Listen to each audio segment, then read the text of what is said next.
অমলকান্তি আমার বন্ধু। স্কুলে আমরা একসঙ্গে পড়তাম। রোজ দেরি করে ক্লাসে আসতো, পড়া পারত না। শব্দরূপ জিজ্ঞেস করলে এমন অবাক হয়ে জানলার দিকে তাকিয়ে থাকতো যে দেখে ভারী কষ্ট হতো আমাদের। আমরা কেউ মাস্টার হতে চেয়েছিলাম, কেউ ডাক্তার, কেউ উকিল।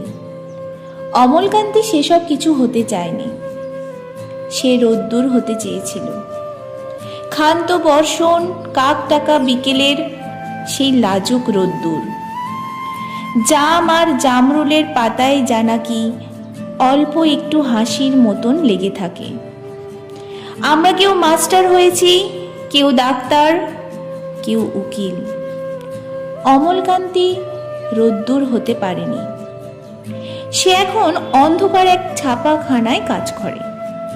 মাঝে মাঝে আমার সঙ্গে দেখা করতে আসে, চা খায়, এটা ওটা গল্প করে, তারপর বলে, ওটি তাহলে। আমি ওকে দরজা পর্যন্ত এগিয়ে দিয়ে আসি। আমাদের মধ্যে যে এখন মাস্টারি করে, অনায়াসে সে ডাক্তার হতে পারত। যে ডাক্তার হতে চেয়েছিল, উকিল হলেও তার এমন কিছু ক্ষতি হতো না। অথচ সকলেরই ইচ্ছে পূরণ হলো, এক অমলকান্তি ছাড়া। অমলকান্তি রোদ্দুর হতে পারেনি।